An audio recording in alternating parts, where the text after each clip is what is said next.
the week, and then include Shabbos, but do the best we can, all right?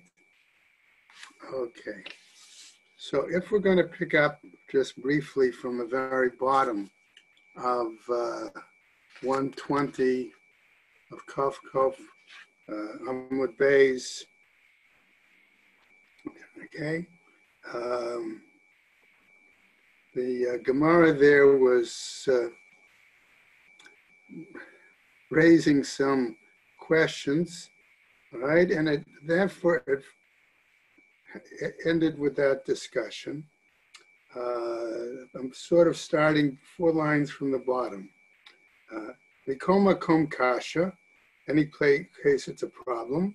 Elama Rava bar Rav Shila, he says, Hainu ta'amahu de Rabbanan, de kasavre asur la'amod b'fnei Hashem arum. Okay, what's the reason of the rabbis? One must not stand nude in the presence of the divine name. Miklal, the Rabbi Yehuda Savar, mutar la'amod b'fnei Hashem arum. Does this seem to infer then that Rabbi Yehuda had a different view that one could? Okay, that's the seems to be the issue. Demana yadei aluya. He said he was put his hand over it. So Gemara challenges him. Okay, the Rabbanan, according to the rabbis, nami demanach yadei aluya. Couldn't the rabbis also say could put his hand on it? Okay, and the answer is zimnin demishtale. There are times when he might forget v'shakile and remove it. Right? The Rabbi Yossi nami. If that's the case, then in regards Rabbi Yossi also. Zimnin demishtale v'shakile. Wouldn't he also say that there are times that one might do it and remove it? Ela ikar de ikar gami, but rather, says the Gemara, coming back, okay, if he takes the reed and had wrapped it around his hand to cover the divine name that was, so to speak, tattooed, hachanami, okay, here too, hachabamayas what are we talking about? Lahadure agme, okay, we're talking about this situation where, again, he can put the reed back. Rabbanan Savrei Tvila Bismana Lav Mitzvah. Does this mean that the rabbis hold, right, that Tvila in its appropriate or required time is not obligated? Is that what it seems to be implying? Says the Gemara. Okay. And the answer it's going to give us in a moment, okay? Mahadrina, okay? But we go back, it says, right? And, right? And, you know, we see what Rabbi Yossi is saying. Mahadrinan, the Rabbi Yossi savar tefillah bismana mitzvah v'lo mahadrinan. That Rabbi Yossi holds that tefillah is obligatory, but we don't have to go back and find the reed to be able to wrap it around. Okay, now, we're on 3rd line in Kaf Kaf Aleph. V'savar Rabbi Yossi tefillah b'zman mitzvah. So we're asking now the question, does Rabbi Yossi hold that tefillah in its due or appropriate time is obligatory?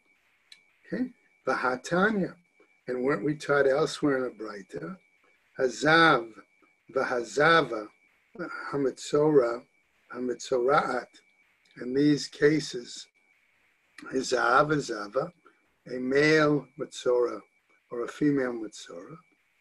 Okay, boel nida, or one who has had relations with a nida woman, okay? V'tamei mate, or one who became defiled through contact with a corpse, right? Tvilatan biyom. This Mishnah says that they're able to and expected to immerse during the day. Nida violedet, but a woman herself who is a nida, or a woman who has given birth, tfilatam balayla. Their appropriate time is at night. Bal keri tovel v'holech kol hayom kulo. And somebody who is a bal keri may go throughout any time during the day. Rabbi Yossi Omer min hamincha ulamala eino tzarich lebol. But in this Braita, Rabbi Yossi is saying that from the mincha time on, if this happens and he would need to, the Baal Keri would need to immerse, right? If it happened after mincha time, he did not need to do so, okay? And the implication, of course, being there that that would seem that Rabbi Yossi would hold that it does not have to be obligatory to immerse at the appropriate time, at the required time, right? So what happens? So the Gemara then says at this point, how he, Rabbi Yossi b'Rabbi Yehuda. That's the view of Rabbi Yossi, Rabbi Yehuda, the Amar Dayat Tefila Ba'achlona, okay, who says that that one immersion suffices for the woman, okay, in that particular case, the woman who was given birth, even if she doesn't know exactly, okay, she doesn't know what, when, where, what had happened, okay, right? The implication is that she can immerse once, according to this Rabbi Yossi, and that is sufficient. But Rabbi Yehuda, on the other hand, does not hold that's the case. He says it has to be at the end of a very clear point in time. And that's where that piece ends, okay? All right, let's go to our new Mishnah, okay? Remember, we come back to this whole issue of fire breaking out on Shabbat, okay? And we indicated that there was a question that what the Jewish person could do in terms of whether carrying out clothing, that concerned carrying out meals, right? Because we're concerned lest the person try to extinguish the fire. So now the Mishnah goes on and says to us as follows. Matnitna nachri shebalachabot. Say you have a Gentile that comes to extinguish the fire. Ein omrim lo kabeh va'al tichbeh. You cannot tell him specifically, put it out or don't put it out. Nepnei she'ein shvitato alehen, because his idea of any requirement that he might have of resting on Shabbat is not our obligation. So implication would seem to be that he's doing it out of his own act, his own decision. Okay, aval katan. But if you have a Jewish child, shabal lechabot, okay, and the Jewish child comes to try to put out the fire, ein shum'in lo, okay, we don't listen to him. In other words, we don't permit him to act. Why? Because the requirement for him to rest on the Shabbat is our obligation. That's the view of the Mishnah. Gemara, Amar Rabbi Ami, says Rabbi Ami as follows. It says, B'deleka, when a fire erupts, the fire comes out, right? Hitiru lomar, the person let's say whose home is burning, is permitted to say, Kol hamechabeh eino mafsid. Anyone who comes to help put it out doesn't lose out. Okay? In other words, if a Gentile comes to extinguish the fire, he will not lose out. The Gemara is bothered by this. Doesn't mean he doesn't lose out. Nema misayele nochri shabalachabod. Shall we say then that this supports the view that if a Gentile, should come and puts it out, aim amrim lo kabeh, we don't say to him, put it out, va'al tichabeh, nor do we say don't put it out, because his resting on Shabbat is not our obligation, right? So the Gemara continues, kabehu delo amrin amlei. Okay, we really can't say to him specifically to extinguish it. Ha kol hamechabeh eino mafsid. From here, though, it would seem to imply that when a Gentile comes and puts it out, he's not going to lose out. Okay, amrin amlei. That is what we're really is our intent. Okay. Now, why is that the case? Ema Seifa. I might say, look at the end of our Mishnah. Al tichabeh lo amrinam le. It says don't put it out, we don't say it to him. V'chol hamechabeh eino mafsid. And whoever Gentile comes and puts it out doesn't lose out. Nami lo amrinam le. We also don't say that to him. Ela meha. But rather, from here, leka lemashma mina.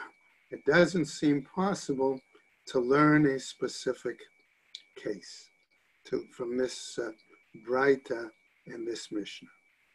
So we come to a new Braita. Okay. Namely the following. Tanu Rabbanan, says the Braita. Ma'aseh v'naflad l'leika b'chatzero shel Yosef ben Simai. There was an incident where a fire broke out in the courtyard of Yosef ben Simai. Now this Yosef ben Simai, b'Shichin, lived in Shichin, the city, and Shichin was a suburb of Sepphoris. Okay, it's important for us to know that, simply because the fact, number one, that Sepphoris was a important seat during the Roman time of government in northern Galilee, and secondly, that this Yosef ben Simai apparently was well connected with the Roman authorities. So what happens? Ubau anshe Gistra shel Sipori. And a number of Roman soldiers came from the fortress, from the garrison that was located in Sepphoris, the Chabot mepnei she'apotropos shel melech haya, because this Yosef ben Simai was apparently some sort of a steward or administrator for the governor, V'lo henichan mipnei kavod haShabbat, and he did not permit them to go ahead and put out the fire, because of the Sabbath. V'ne'aseh lo nes v'yardu geshamim v'chibu, and a miracle occurred for him, such that it rained and it put out the fire. What happened? La'erev shigar lechol echad mehen shtei sla'im. That night after Shabbos, he sent to each of the soldiers that came a reward, 2 sela, right? Ulaparkos, and to the captain, the commander of the garrison, shebahen chamishin. And he sent him a reward of 50 selah. Okay. And when the sages heard about the situation, Amru, they said, Lo hayat tzarich lekach. There was really no need for this. Why? It says, Shaharei Shaninu, because we learned, Nachri sheba lechabot, a Gentile that comes to put out a fire, Ein omrim lo kabeh va'al tichbeh. We don't say to him, put it out, or don't put it out. The implication is, again, that it seems that the Nachri is doing it al da'at atzmo. He's doing it on his own, okay? All right, because in this case, he knows he's not going to lose out for some reason, right? The implication, by the way, might be based on what we saw earlier. If somebody comes and, let's say, saves clothing from the fire, okay, does he get to keep the clothing? Right? Does it become hefker, and does he get to keep it? So we'll tie into that shortly. But the Gemara continues, Aval katan sheba lechabot, but where we have a situation where it's a minor who comes to extinguish the fire, ein shomim lo, okay? We don't permit him to extinguish it. Mipnei sheshavitato aleihen. Why? Because we say that the obligation of shvut, of refraining from work, is on us. Okay? Shamat mine. So the Gemara wants to expand this idea. From this we can learn, katan ochel nevelot. What about the situation of a minor who might eat nevela? Okay? Okay, is there an obligation for us to prevent him from doing that? Okay? Beit din mitzuyin alav lahafrisho, that the court, okay, has an obligation to separate him, to prevent him from doing so. Amar Rabbi Yochanan, okay, this is Rabbi Yochanan, his view, right? B'katan ha'oseh ledat aviv. We're talking about, okay, a child, okay, who basically follows the practices, the statements of his parent, okay? And if so, if that's our assumption, then we have an obligation to prevent him from doing something that's not appropriate. The kafta gabe nachri, the ka'avid l'da'ate, the Israel. And similar, we might argue that if the Gentile is doing something because he knows the Jew and wants to benefit him, then maybe we have to prevent again the Gentile from doing so, all right?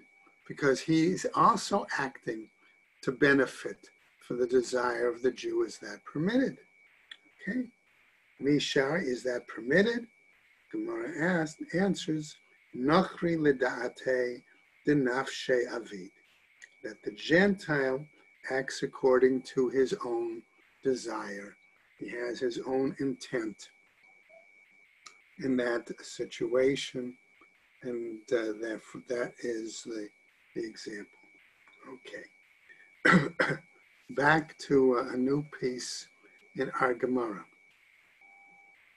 Now, we've sort of touched on this particular Mishnah, or we've seen it referred to in a few places. Okay? Mishnah starts, Kofin ka'ara al gabe haner, b'shvil shalo te'achoz b'kora. It's permissible to take a bowl and turn it over and put it over a light, a candle, a lamp, okay? So that it does not allow its flame to catch and burn some sort of a beam in the house. Okay. Second example in a Mishnah. Okay, we're on 121, about 2/3 down the Amud. Okay, va'al tzo'ah shel katan. It's also permissible, says the Mishnah, to take a bowl or a dish or something and put it over a child's excrement. Okay, va'al akrav shelo tishach. And third example in our Mishnah, permitted to take this bowl or dish and put it over a scorpion so that it would not bite. Amar Rabbi Yehuda, excuse me, Rabbi Yehuda says, Ma'aseh ba'lefnei Rabban Yochanan ben Zakkai ba'erev. There was a situation, an incident that came before Rabbi Yochanan ben Zakkai, right? Okay, ba'arav in this case, in Arav, in a location, okay, near Sepphoris, again another town. Va'amar choshashani lo michatan. Okay, and when he was asked, he said it's possible that the person who did this act of turning over the bowl or the plate or the utensil, the dish, on whatever he did, might be subject to a chatas. Okay? In other words, that he committed b'shogeg an avera. Okay?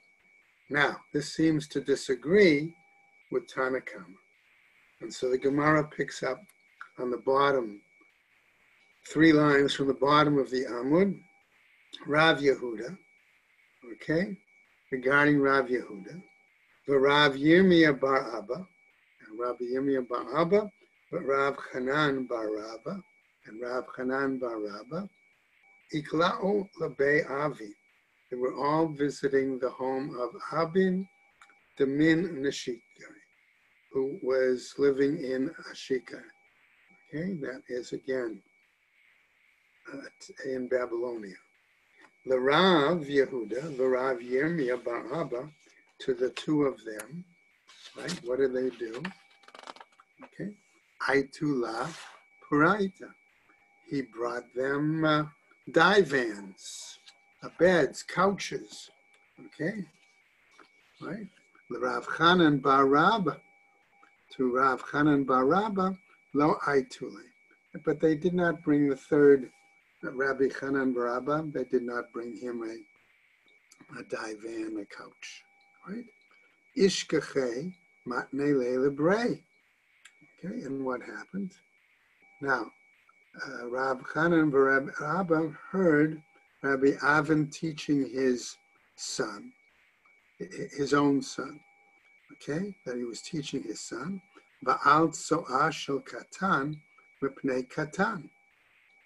That one could, in this Mishnah, one could cover the excrement of a minor because of the child.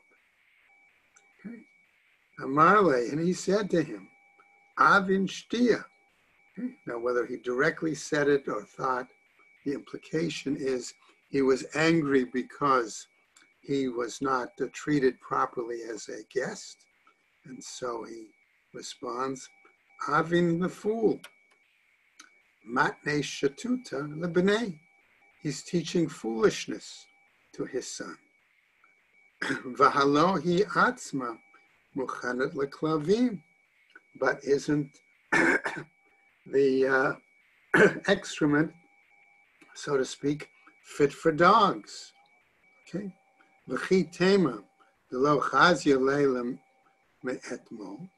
And if you're going to say that it was not fit for him from the day before, okay, v'hatanya, aren't we going to teach the following then in a Braita?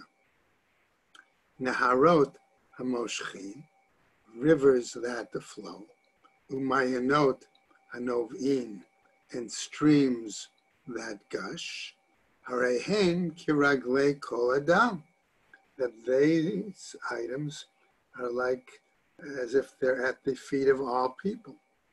Okay? So what are we getting at here? we're getting at the question of the fact that these items, even though they may start in one's property, and the owner of the property can benefit from them because they are ongoing. They're not set aside. They're ready to be used. By the time they get to the next person's property, would they be muktzah for that person? Because maybe the person mentally did not consider them usable for that individual. But here the Braita is saying, even in the field of the next person, those flowing waters are accessible and permissible to be used on Shabbat. And they're considered mukhan, considered available, and not muktzah. Okay? And so what happens? Ve'ele hechi itnaya. Okay? And so he says, Rabin asks, so then how should I teach it? Ema, I would say, says Rabbi, right? Says the also shel tarnagolim mipnei katan. Say, refer to it as the excrement of chickens because a child may see it and think of it as something that can be handled or used. Okay, in that case. Okay. V'tepukle, okay, behave graf shel re'i, says the Gemara. So why don't we derive the same lesson, okay, and from an example of a chamber pot, right? V'chitema graf shel re'i, okay, and if you're going to say, compare it to a chamber pot, right? Agav mana, okay, then you're talking about a utensil. Okay, and therefore, yes, you can move such a utensil. Ihu gufe lo, but the item itself, you should not be able to move on Shabbat. Okay, but wait a second, says the Gemara. Veha hahu achba de ishtakach beis parimke the Rav Ashi. But what about the example of the time when they found a mouse, okay, in the spices of Rav Ashi? V'amar laho nakotu betzutzite v'afkuha. And he told one of the servants to take it by its tail, okay, and carry it out and throw it away. Okay, right. So what are we talking about? He says, ba'ashpa. No, that was a situation where the animal was found already in the garbage. Okay. V'katan ba'ashpa mai baile. So if you're making a parallel there, at what point are you going to find at all a child climbing in the rubbish and the junk in the garbage? Okay, why do we even have to say it? B'chatzar. No, we're talking about a rubbish pile, a garbage pile that's in the courtyard of the house. So the Gemara says, okay, also, chatzar nami graf shel reihu. Okay, is the courtyard also a normal place that people would deposit what's inside the chamber pot? Ba'ashba shebechatzar. Now we're talking about there that there's some sort of dung heap, so to speak, in the courtyard that maybe that's put aside and used for fertilizer or things like that. And we're concerned that maybe the child could get into that. Okay, let's go to the next piece from our Mishnah. We said that there were different examples, right? One was the first case, which was the candle. The second case was the child. And the third case is now the scorpion. Okay? Va'al akrav shelo tishach. And that's what we're up to in regards to the scorpions and shouldn't bite. Amar Rabbi Yoshua ben Levi, he says as follows: Kol hamizikin nehergin b'Shabbat. Any animal that can cause a human being serious injury may be killed on the Sabbath. Okay? Now, okay. Meitiv, Rav Yosef. But Rav Yosef objected to this with a braita. Chamisha nehergin b'Shabbat. There's a braita that teaches that only 5 varieties of animals may be killed on Shabbat. Ve'elu hein, and these are what they are. Number 1, Zvuv shebe'eretz Mitzrayim. It's a kind of Egyptian fly, right? V'tzira shebeninva. Next is a kind of wasp or hornet from Nineveh. Va'akrav shebechadyav. The next is a kind of scorpion from another location at Yabene, Ethiopia. Okay, from the desert areas. Next, v'nachash shebe'eretz Yisrael, and snakes in the land of Israel. V'kelev shoteh b'chol makom, and a mad dog from anywhere, any place. Mani, according to whom is this braita? Ilim Rabbi Yehuda. If we say it's according to Rabbi Yehuda, ha'amar melacha she'inat tzricha legufa chayav aleh. But isn't he the one who says that basically, okay, if it's a situation where he doesn't act, right, that even if it's not for itself, he's still over on. Okay? Isn't that the case? Elelav Rabbi Shimon. No, then it must be instead Rabbi Shimon. And so the Gemara asks, Mahani hu deshare acharine lo, and these are the ones he would permit to be killed on Shabbat, and others no. Amar Rabbi Yirmiyah, says Rabbi Yirmiyah, Uman nemalan daha mitaratzta. Okay? And so he says,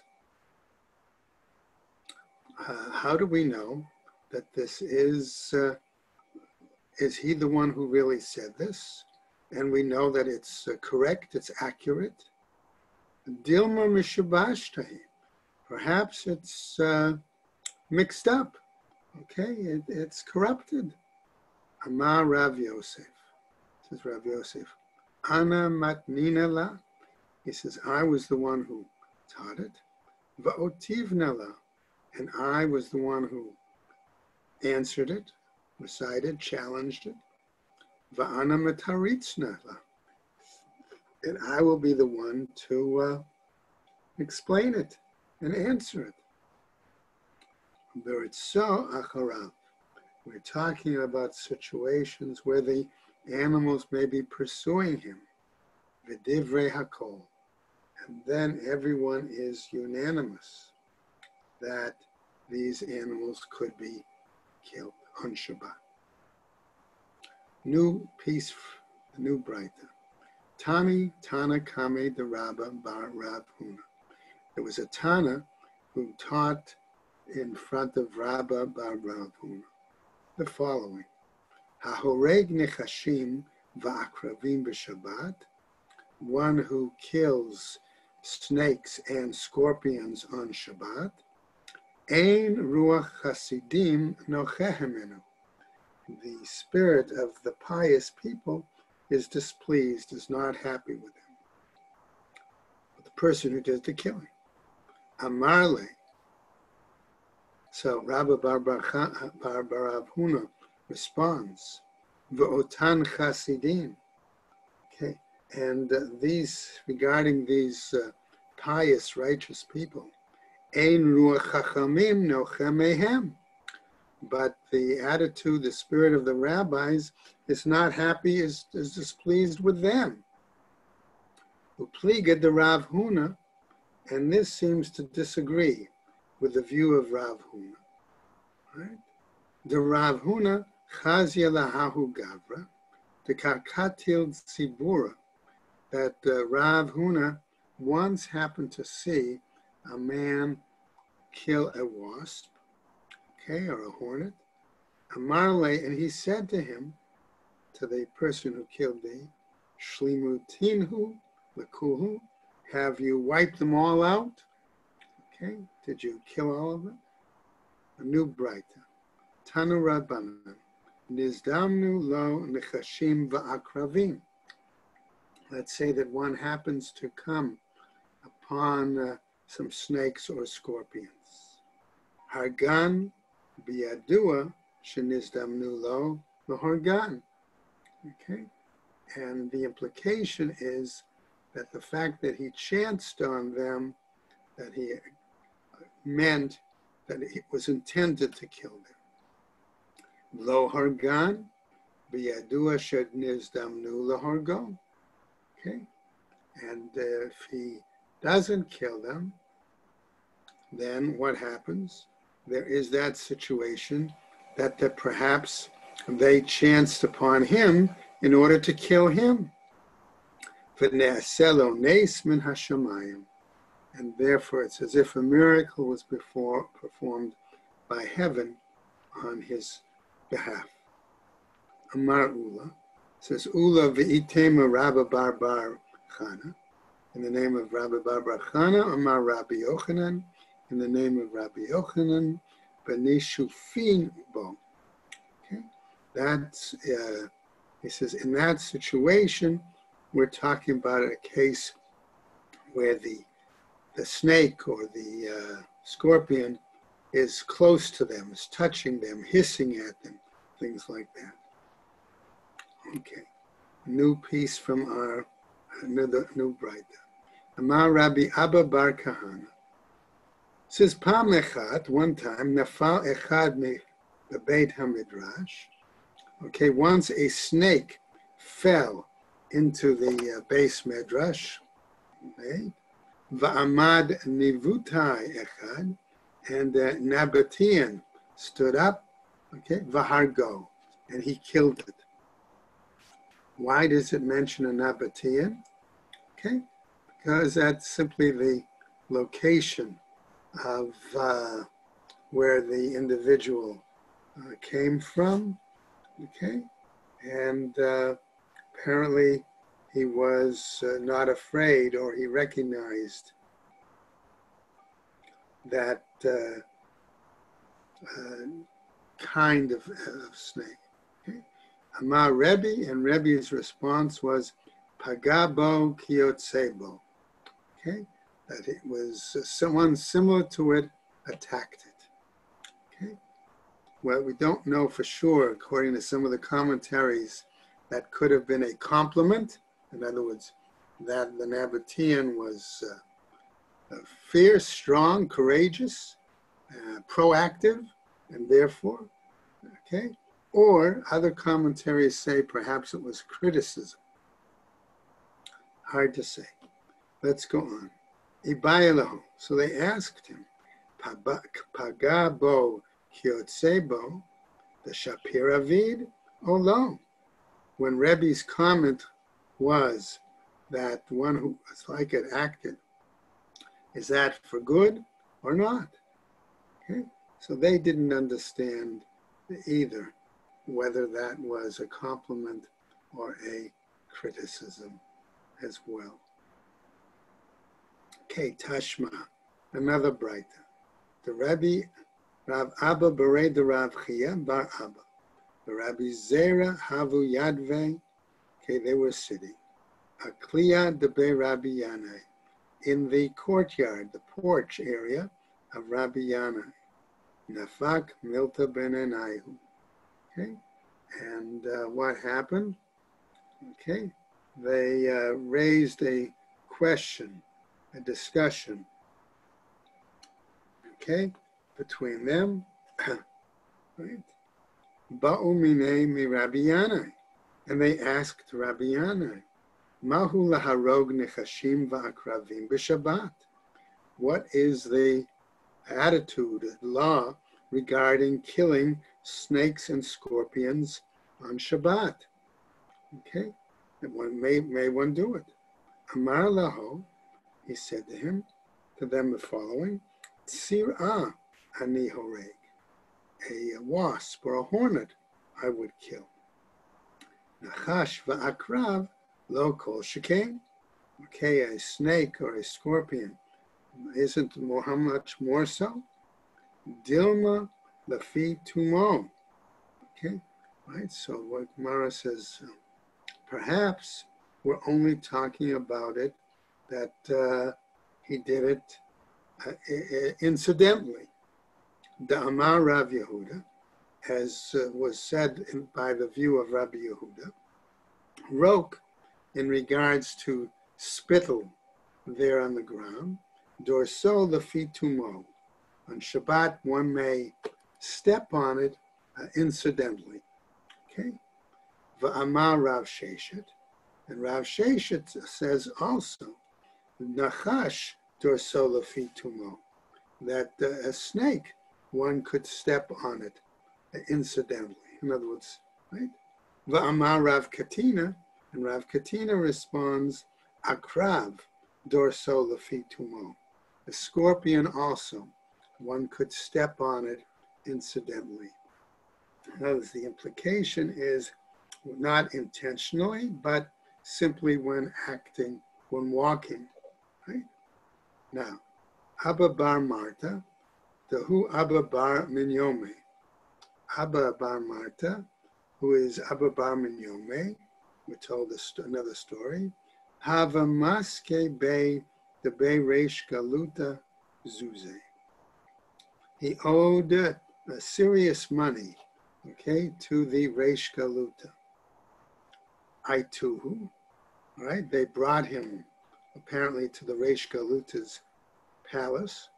Kamitza arele, and they, I don't want to say tortured him, but let's say they gave him a hard time, right? They made things difficult for him. Havashade roka, and he, as a result, maybe they beat him up, whatever, but he spit out some spittle. Amar laho reish galuta. The reish galuta then says, Aitu ma'ana sachifu alayhai. Bring a utensil and put it over, cover it. Amar laho. So he said to them, Lo tzrichutu lahachi. You don't need to do that. Why? Amar Rabbi Yehuda, says Rabbi Yehuda, Rok dorso lafi tumo. That in regards to spittle, one may step on it incidentally, okay, as a way of covering it. So, Amar laho, Reish Galuta said to his henchmen, so to speak, Tsurba mi rabbananhu, shavkuhu. He must be a sage, let him go. Okay. Amar Rabbi Abba bar Kahana, another different issue. Okay, says Rabbi bar Kahana, Amar Rabbi Chanina, in the name of Rabbi Chanina. Okay, remember we referred earlier in the fact to the example of the water flowing and from a person's own property to a neighbor's property, and that the neighbor may still use that water on Shabbat, gather from it flowing water, because we say it's not muktzah, it's not set aside, okay, in that case. So now we're going to also tie into that motif as well. Excuse me. Amar Rav Abba bar Kahana, Amar Rabbi Chanina. Okay. It says as follows: Pomotot shel Beit Rebbe. The large candlesticks that were in Rebbe's household, Mutar l'taltalam b'Shabbat. It's permitted to move them on Shabbat. Now, that's so long as the fact that they're not made from various component parts, so that they are not, if they're moved, they're not apt to separate on Shabbat. Okay? Because then, if they were to separate, one would be concerned lest one have to reassemble them on Shabbat.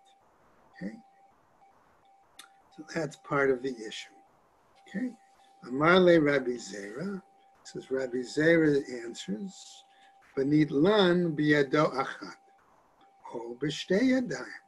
Are we talking about being able to move them with one hand, or are we talking about having to move with two hands?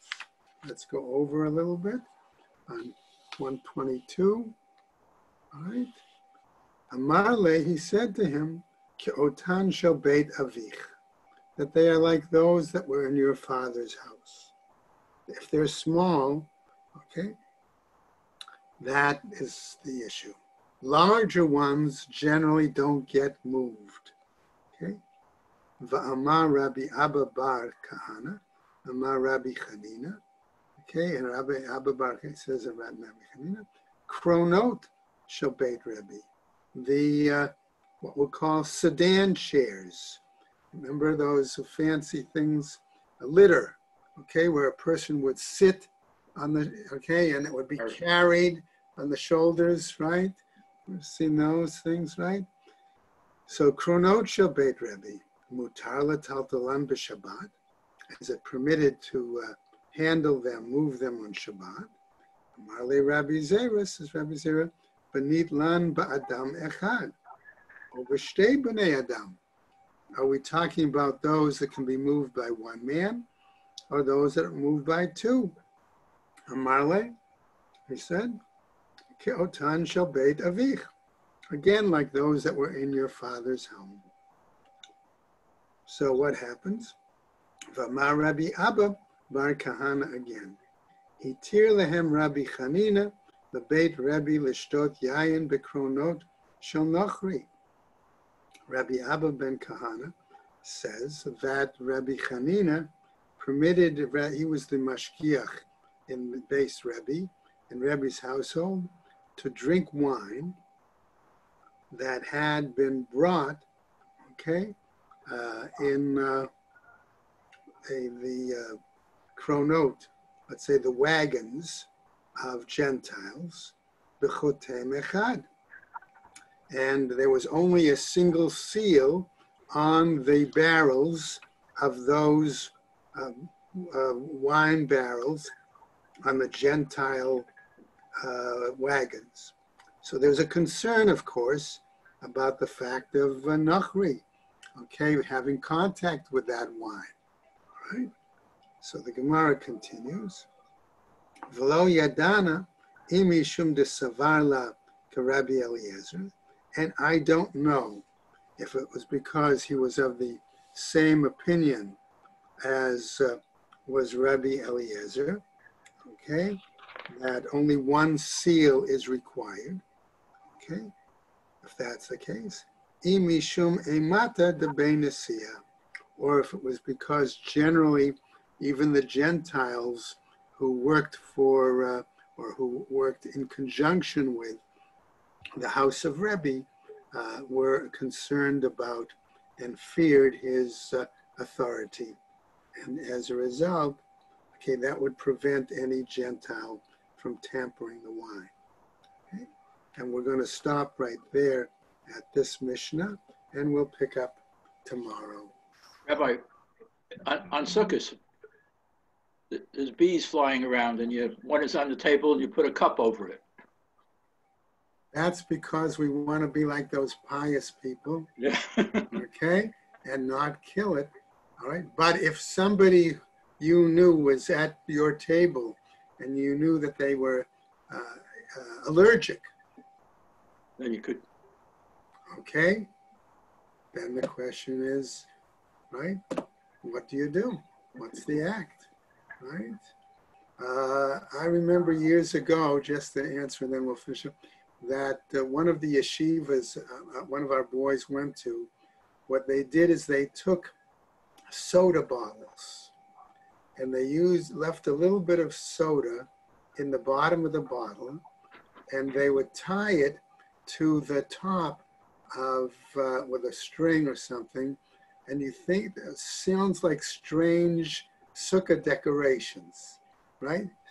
But they were really bee catchers. Bees got in. Right, because the bees would fly in to the soda to drink or whatever